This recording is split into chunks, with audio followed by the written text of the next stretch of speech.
Baik, langsung saya mulai aja ya, biar cepat selesai.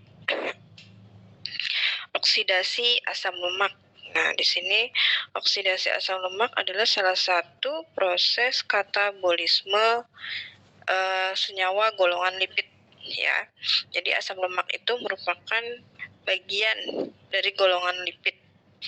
Nah, jadi contohnya misalkan asam palmitat, asam miristat, stearat, oleat, linoleat, linolenat, itu semua adalah asam lemak ya. Nah, kemudian kenapa sih harus ada oksidasi asam lemak? Nah, jadi asam lemak itu bagian dari lipid. Nah, tentunya lipid itu adalah cadangan energi jangka panjang ya, cadangan energi jangka panjang. Jadi kalau misalkan kita butuh energi, itu karbohidrat itu bisa kita pecah dari lemak, salah satunya adalah asam lemak. Nah, kenapa demikian? Ya, jadi memang oksidasi asam lemak itu adalah salah satu tahapan dalam proses menghasilkan energi, biasanya membentuk ATP. Kemudian ada juga hasilnya itu berupa asetil-CoA, yang nantinya asetil-CoA itu akan masuk ke dalam siklus asam sitrat. Ya, siklus asam sitrat. Kemudian nanti ada hubungannya pula dengan rantai transfer elektron. Nah, kemudian oksidasi asam lemak itu yang paling sederhana adalah oksidasi pada posisi beta. Nah, yang paling sederhana dan paling mudah ya untuk dipelajari itu adalah oksidasi pada posisi beta. Nah, bisa kalian lihat di sini ya. Nah, di sini adalah suatu asam lemak kemudian mengalami beta oksidasi di tahap pertama, lalu menghasilkan asetil-CoA. Nah, di sini kebetulan rantainya tuh panjang sehingga ada menghasilkan 8 asetil-CoA, dan salah satu asetil-CoA yang dihasilkan nanti di tahap kedua ini akan masuk ke dalam siklus asam sitrat untuk menghasilkan CO2 atau elektron, ATP, dan NADH, FADH yang nantinya masuk ke dalam tahap ketiga yaitu transfer elektron untuk menghasilkan ATP juga ya, atau energi. Dan di sini memang ada hubungannya dengan rantai transfer elektron. Nah, kemudian asam lemak itu biasanya mungkin diperoleh dari makanan. Terus ada pula asam lemak itu adalah hasil dari pemecahan dari trigliserida. Nah, asam lemak itu juga bisa dibentuk dari proses biosintesis asam lemak. Nah, asam lemak juga memang itu adanya itu di dalam sitoplasma ya, atau sitosol. Jadi dia di dalam sitosol. Adanya di sitosol, tapi letak dari atau tempat untuk pemecahan asam lemak itu bukan di sitosol, tapi di dalam matriks mitokondria ya. Nah, sebelum asam lemak itu masuk ke dalam matriks mitokondria, maka asam lemak itu harus diaktifasi dulu. Nah, jadi kalau misalkan asam lemaknya adalah asam palmitat, maka setelah diaktifasi namanya jadi palmitoyl-CoA. Kemudian misalkan asam lemaknya asam oleat, lalu nanti setelah diaktifasi jadi oleil-CoA. Linoleat jadi linoleil-CoA. Jadi berarti di situ ada penambahan gugus asil CoA ke dalam si asam lemak tersebut. Nah, ini prosesnya, proses aktivasinya jadi memang membutuhkan ATP ya, ini ATP-nya. Lalu di sini ada asam lemak, ini asam lemaknya diaktifasi. Jadi dia nanti hanya akan mengikat adenilat ya, adenilat. Adenilat itu berarti kan dia mengikat satu fosfat adenosin yang mengikat satu fosfat. Nah, sehingga terbentuklah suatu senyawa adenilat ya. Adenilat yang mengikat dengan asam lemak. Kemudian ada pula di sini enzim yang membantu terbentuknya fatty acyl CoA, yaitu adalah fatty acyl CoA sintetase, ya. Yaitu nanti mekanismenya dia adalah pembentukan ikatan thioester, ya. Thioester. Jadi ini akan membentuk ikatan di sini, ya, di sini membentuk ikatan thioester hingga terbentuklah suatu senyawa yang sudah aktif. Kalau nama umumnya adalah fatty acyl CoA. Tapi kalau asam lemaknya itu punya nama, maka kayak seperti tadi, misalkan asam palmitat jadinya namanya adalah palmitoyl CoA. Ya, jadi misalkan asam lemaknya palmitat jadi palmitoyl CoA. Nah, jadi seperti itu ya. Nah, kalau sudah diaktifasi jadi fatty acyl CoA, ya, atau kalau ada asam lemaknya palmitat jadi palmitoyl CoA di sitoplasma tadi, itu tinggal dipindahkan ke dalam mitokondria. Nah, itu dipindahkan ke dalam mitokondria. Jadi yang sebelah sini adalah sitosol, ini adalah matriks, ini adalah intermembrannya. Ini enzimnya, kemudian enzimnya itu adalah karnitin asil transferase 1 dan karnitin asil transferase 2. Lalu ada protein yang untuk keluar masuk, ya, seperti protein gate atau protein channel ini untuk keluar masuk, ya. Nah, seperti itu. Jadi nanti si fatty acyl CoA yang sudah diaktifasi itu harus masuk ke dalam sini. Ya, caranya gimana? Ya, dengan bantuan enzim karnitin asil transferase. Ya, jadi gugusnya ada yang dicopot. Nah, di sini ada gugus yang dicopot. Itu gugusnya itu adalah yang ini gugusnya, ya, ke enzim A-nya. Ini dicopot, kemudian nanti si asam lemak itu berikatan dengan setelah dicopot berikatan dengan enzim karnitin asil transferase 1. Kalau sudah, dia baru bisa masuk dipindahkan ke dalam mitokondria untuk dioksidasi. Nah, di dalam sini karnitinnya itu kan masih mengikat, jadi dia dilepas. Siapa yang lepas? Karnitin asil transferase 2. Tapi karnitin asil transferase 2 nanti akan memberikan gugus koenzim A kembali, sehingga terbentuklah masih sama senyawanya, yaitu fatty acyl CoA, atau misalkan namanya adalah palmitoyl CoA. Nah, jadi di sini fungsinya karnitin dan enzim karnitin asil transferase itu untuk memindahkan, hanya untuk memindahkan saja. Dia tidak akan mengubah senyawa tersebut, ya. Dia hanya menggandeng, kemudian masuk ke dalam, dikasih lagi gitu gugus asetilnya. Oke, kemudian ini berarti sudah masuk di dalam matriks, ya, si asam lemaknya ini udah masuk, ya, acyl CoA-nya udah masuk ke dalam matriks, barulah terjadi proses beta oksidasi. Bentar ya.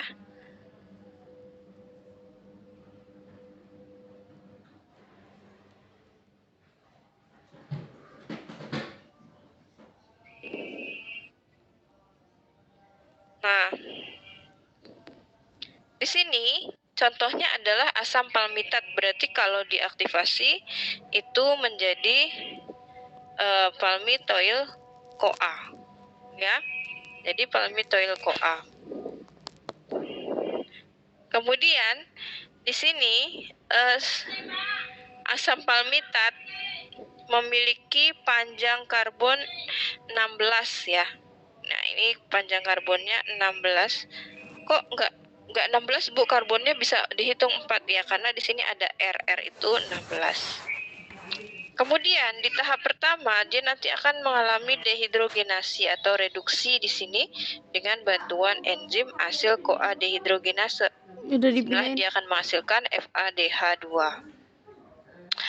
Nah, setelah dehidrogenasi ternyata palmitoyl CoA itu berubah menjadi trans delta 2 enoyl CoA. Ya. trans delta 2 enoyl CoA. Kemudian si trans delta enoyl CoA ini nanti akan dihidrasi, jadi masuk molekul air oleh enzim enoyl CoA hidratase menjadi L-beta hidroksi asil CoA. Masuk kembali, terjadi proses reduksi oleh enzim beta hidroksi asil CoA menjadi beta ketoasil CoA dan menghasilkan NADH. Lalu si beta ketoasil CoA itu akan mengalami proses pemotongan oleh enzim tiolase. Tapi ada gugus koenzim yang masuk, ya. Nah, jadi lihat yang warna pink ini nanti akan dipotong, makanya dia nanti jadi bentuknya seperti ini, dan ini disebut dengan asetil CoA. Nah, kemudian sisanya, ya di sini kan berarti ada sisanya ya. Nah, di sini ada sisanya. Nah, ini ada sisanya, ini adalah sisa ya yang tadi kuning. Itu ternyata adalah asam miristat yang kalau diaktifasi itu adalah miristoyl CoA. Sekarang perhatikan lagi, kalau ini jumlah karbonnya 16, ini tiba-tiba sisanya adalah 14. Berarti satu asetil CoA itu berarti ada 2 karbon karena totalnya itu harus 16. Ini 14 berarti ini 2. Totalnya adalah 16. Gitu. Nah, ini proses keseluruhan ini saya sebut dengan satu siklus beta oksidasi. Nah, proses oksidasi ini kan kalau kemarin presentasi itu kan cuma selesai sampai sini aja. Ini sisanya yang karbon 14 itu harus dihabiskan semua, dipecahkan menjadi asetil CoA semua seperti ini. Ya, jadi nggak bisa dijelaskan sampai sini aja. Nah, jadi seperti itu. Ini baru satu siklus ya, terdiri dari 4 reaksi ini. Berarti kalau kita teruskan, itu ada siklus lanjutan lagi. Jadi yang siklus ini, 4 tahap ini berulang lagi menjadi seperti ini. Tadi siklus 1, ini berarti siklus kedua. Itu menghasilkan 1 asetil CoA. Lanjut lagi, ini kan kedua. Terus berarti dilanjutkan lagi karena sisa 12. Ini siklus ketiga, itu menjadi melepaskan lagi 1 asetil CoA. Sisa karbon 10, ada siklus beta oksidasi lagi yang keempat, jadi melepaskan 1 asetil CoA. Sisa 8 karbon, ini tahap yang kelima, ya, melepaskan lagi 1 asetil CoA. Lalu sisa 6 karbon, tahap yang keenam, siklusnya menghasilkan lagi 1 asetil CoA. Kemudian menghasilkan, masih sisa karbon 4 ya, 4 karbon, berarti ini menghasilkan 1 asetil CoA dari tahap ini, dan sisanya adalah 2 karbon, dan itu adalah asetil CoA. Berarti untuk oksidasi beta palmitat ya, asam palmitat itu membutuhkan ya 7 siklus ya, karena ini ada 7 siklus ya, 7 siklus beta oksidasi, dan dari 7 siklus ini akan menghasilkan berapa? Kita hitung dari awal. Kalau ini C16 genap, tinggal dibagi 2 aja, karena 1 asetil CoA itu ada 2 karbon. Jadi kita hitung ada 8 asetil CoA. Nah, jadi seperti itu. Jadi jumlah siklus tidak sama dengan jumlah asetilnya, karena sisanya itu 2. Jadi kalian sebenarnya tinggal bagi aja C16. Kalau ditanya menghasilkan berapa asetil CoA? Oh, karena ini genap C16, bagi 2 aja, berarti akan menghasilkan 8 asetil CoA. Tapi untuk siklus itu nggak bisa langsung bagi 2, ya. Karena di tahap ke-7 siklusnya itu menghasilkan asetil CoA 2. Ya, jadi hanya membutuhkan 7 siklus untuk menghasilkan 8 asetil CoA. Nah, ini perhitungannya. Jadi 1 palmitoyl CoA tadi untuk 1 siklus akan menghasilkan 1 miristoyl CoA, 1 asetil CoA, 1 FADH, dan 1 NADH. Tapi kalau dihabiskan semuanya, maka 1 palmitoyl-CoA akan menghasilkan 8 asetil-CoA dan dari 7 siklus tersebut menghasilkan 7 FADH2 dan 7 NADH2. Ya.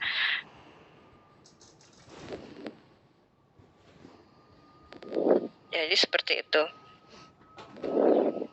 Oke. Kemudian lalu bagaimana kalau oksidasinya itu pada asam lemak dengan rantai dengan ikatan rangkap, satu ikatan rangkapnya. Kebetulan ini terjadi pada asam oleat atau yang sudah diaktifasi namanya adalah oleil-CoA. Nah, kebetulan karena dia memiliki ikatan rangkap ya, monounsaturated, berarti cuma satu di sini pada posisi 9 ya. Nah, perhatikan lagi. Nah, jadi ini harus hati-hati. Ini kan konfigurasinya apa? Cis. Ya, ini konfigurasi cis. Sementara tadi di beta oksidasi itu syaratnya apa? Dia harus bentuknya trans. Ya, jadi nanti akan ada perubahan dari cis ke trans. Oke, sekarang perhatikan lagi, ini jumlah karbonnya 18 untuk asam oleat. Nah, di sini bisa dilihat ini yang tanda biru ya, tanda biru ini adalah siklus. Jadi ini siklus pertama, siklus kedua, siklus beta oksidasi ya, kedua dan siklus ketiga. Makanya di sini dia mengalami 3 kali siklus beta oksidasi menghasilkan 3 asetil-CoA. Stop di situ. Kenapa stop? Karena dia ketemu dengan rantai yang namanya cis ya. Jadi kalau cis ini berarti nggak bisa lanjut beta oksidasinya, harus diisomerasi dulu. Membentuk apa? Membentuk trans, konfigurasinya trans.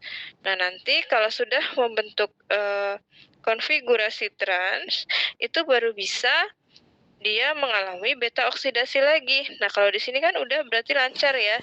Dia bisa menjalani beta oksidasi lagi karena sudah dalam bentuk trans. Dan setelah dibentuk trans, ternyata dia bisa mengalami 5 siklus beta oksidasi. Nah, jadi kalau 5 siklus berarti kan dilebihin 1 jumlah asetil-CoA-nya, menghasilkan 6 asetil-CoA. Jadi kalau dihitung di sini, berapa kali dia mengalami beta oksidasi, berarti ada 3 ditambah 5 ya, 3 tambah 5 itu sama dengan 8 siklus beta. Tapi berapa dia menghasilkan asetil-CoA? Di sini asetil-CoA-nya ada, ini pertama 3, terus ini 6. 3 tambah 6. Berarti 9 asetil-CoA. Ya. Nah, sekarang kita lihat lagi cara ngitungnya gimana. Ini kan 18 masih genap, tinggal bagi 2 aja. Nah, dibagi 2 itu sama dengan 9 asetil. Tapi kalau siklus nggak bisa kita ngitung dari bagi 2 ini. Soalnya kita kurangi 1 aja. Ya. Nah, kemudian kalau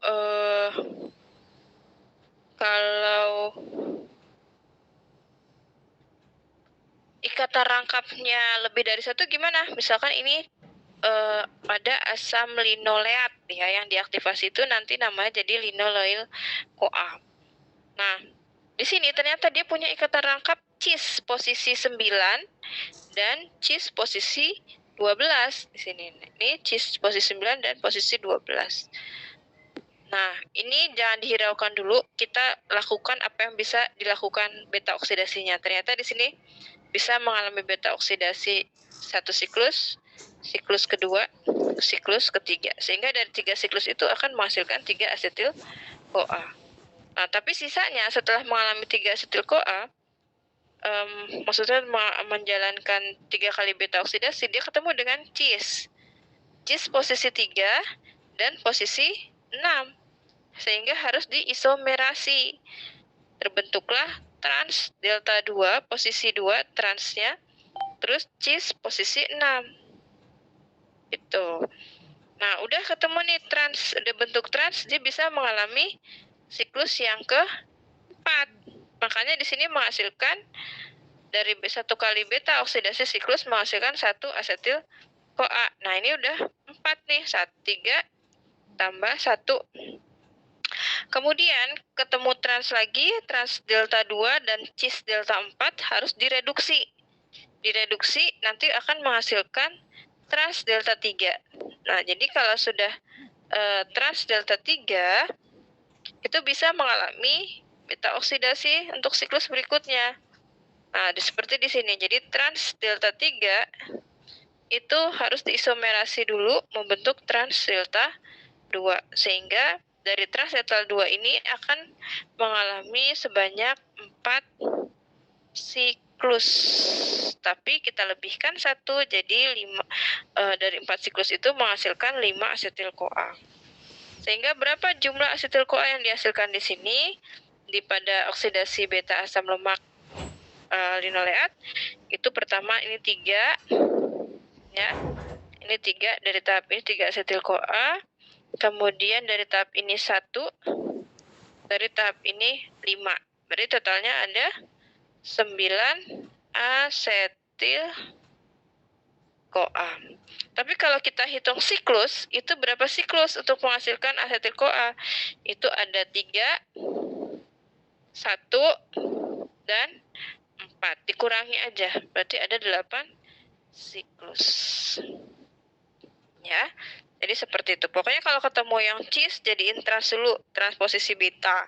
Kemudian kalau ketemu asam lemak rantainya genap, tinggal bagi 2 aja kalau mau tahu berapa jumlah asetil CoA-nya. Tapi siklusnya dikurangin 1 jumlah siklusnya. Nah, kalau tadi yang genap-genap ya, genap-genap, sekarang kita yang ganjil.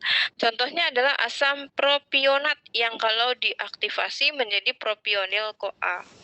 Jadi propionil CoA di sini mengalami karboksilasi dulu ya. Ada karboksil masuk.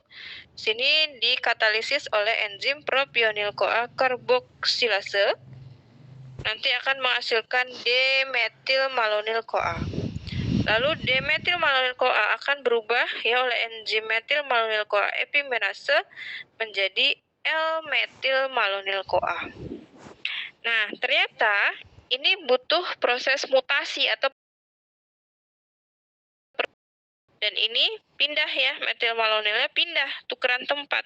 Nah, jadi seperti ini katalisis oleh metil malonil CoA. Sehingga terbentuklah suksinil CoA. Yang mana suksinil CoA itu merupakan senyawa antara dalam siklus TCA.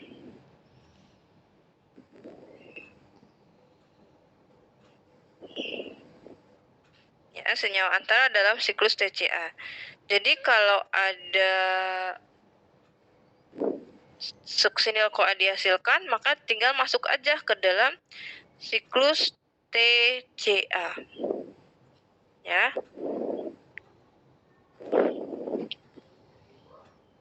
Nah, di sini diperhatikan enzim metil malonil mutase itu ternyata membutuhkan koenzim B12, di mana koenzim B12 kalau kita kekurangan vitamin B12 ya, itu dapat mengakibatkan anemia pernisius. Nah, ini perbedaan dari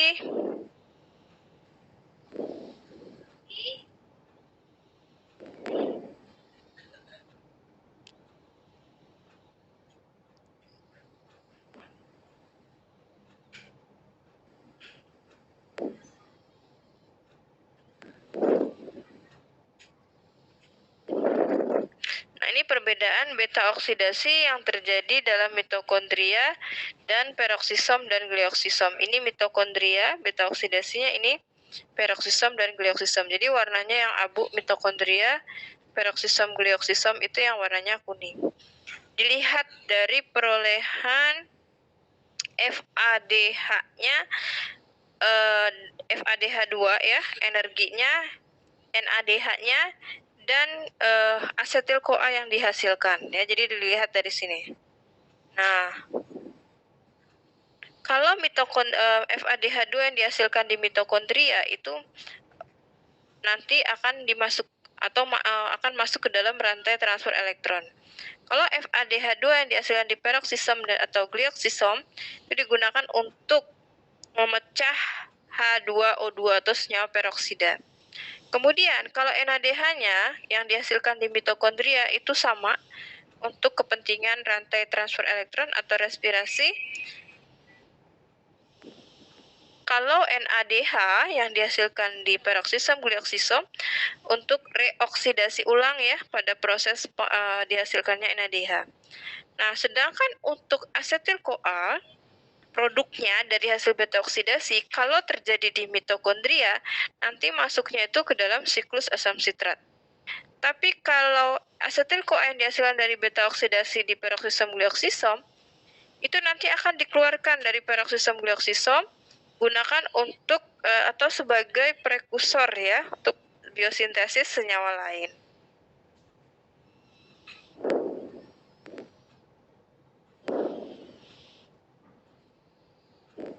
Nah, kemudian bagaimana triacylglycerol ya bisa digunakan atau diubah menjadi glukosa?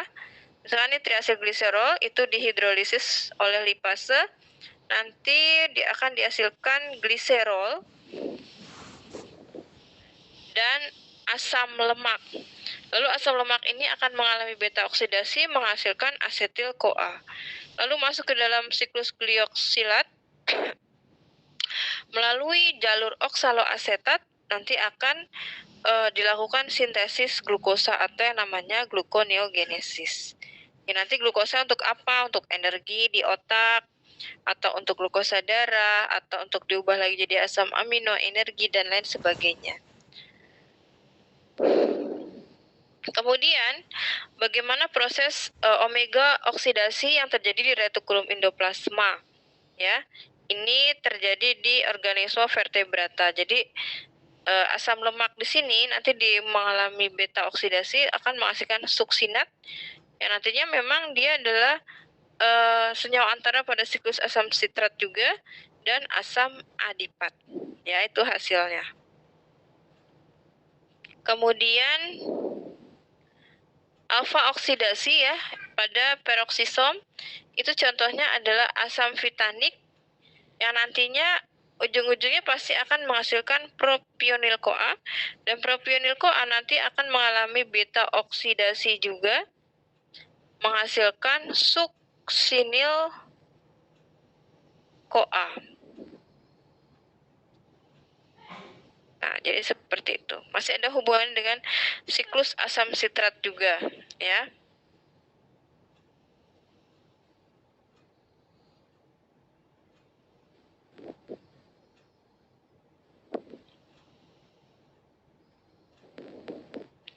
Kemudian senyawa keton. Nah, bagaimana pembentukan senyawa keton? Nah, senyawa keton itu apa aja dulu ya? Macamnya ada aseton, asetoasetat, dan D-beta hidroksibutirat. Ya. Jadi kalau asetil-CoA itu bisa masuk dalam siklus asam sitrat atau bisa juga dikonversi menjadi senyawa keton, ya. Nah,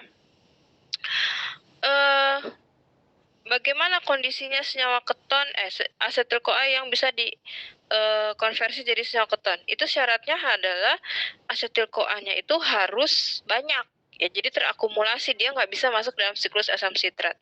Dan ini terjadi pada orang-orang yang puasa atau diabetes, ya, penderita diabetes. Nah, bagaimana pembentukan senyawa keton? Nah, tadi kan katanya asetil-CoA-nya harus terakumulasi. Dia nggak bisa masuk siklus asam sitrat. Jadi kan memang asetil-CoA kalau terakumulasi itu kan banyak. Nah, itu terjadi pada penderita diabetes atau orang yang berpuasa. Nah, jadi pembentukan senyawa keton itu berawal dari kondensasi dua senyawa asetil-CoA. Kemudian ada enzim tiolase di sini, dia akan mengeluarkan koenzim A sehingga dihasilkanlah asetil-CoA. Kemudian masuk kembali asetil-CoA yang ketiga, ya. Dia akan melakukan atau berkondensasi dengan asetoasetil-CoA yang dikatalisis oleh enzim HMG-CoA sintase, dia kondensasi menghasilkan HMG-CoA atau beta hidroksi beta metil glutaryl CoA. Nah, di sini nanti akan ada enzim koaliase yang memotong asetil CoA sehingga terbentuklah senyawa keton yang pertama, yaitu adalah asetoasetat. Asetoasetat di sini nanti tergantung keadaannya. Dia pada keadaan reversible, dapat balik, dia akan diubah menjadi senyawa keton lain, yaitu D-beta hidroksibutirat. Dan ini dikatalisis oleh enzim D-beta hidroksibutirat dehidrogenase. Tapi ada kondisi dia irreversible, jadi dia nggak bisa balik. Kalau ini kan D-beta hidroksibutirat bisa diubah lagi jadi asetoasetat kembali.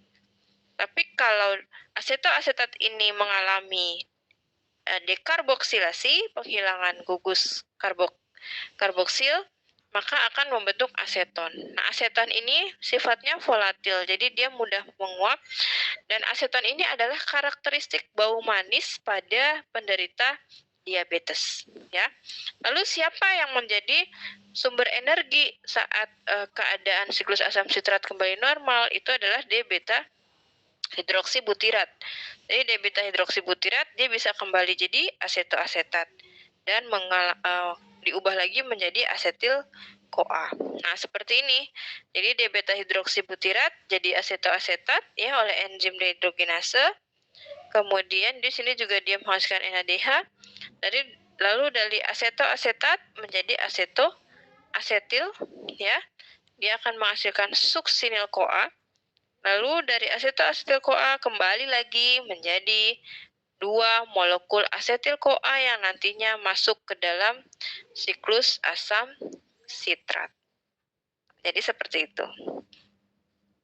Nah, di slide ini apa sih hubungannya senyawa keton, ya senyawa keton dengan gluconeogenesis pada penderita diabetes.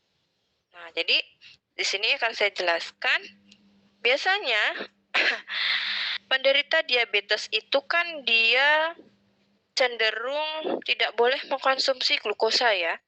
Jadi dia tidak mendapatkan asupan glukosa sebagai energi darah dan otaknya itu nggak bisa dari makanan. Sehingga dia harus melakukan yang namanya proses gluconeogenesis untuk menghasilkan glukosa. Nah, glukosa yang dihasilkan dari gluconeogenesis ini yang nantinya akan digunakan untuk bahan bakar dia atau energi dia di otak atau jaringan lain. Nah, balik lagi, proses gluconeogenesis itu kan melalui jalur glioksilat ya. Pasti dia melalui siklus asam sitrat dan terutama jalur oksaloasetat. Ya. Nah, pada penderita diabetes ya, ini adalah ini di jaringan adipos ya. Ada asam lemak, itu adalah hasil dari pemecahan trigliserida ya, dari lipid droplet ini. Asam lemak itu tentu akan dioksidasi terus menjadi asetil CoA. Nah, seperti itu.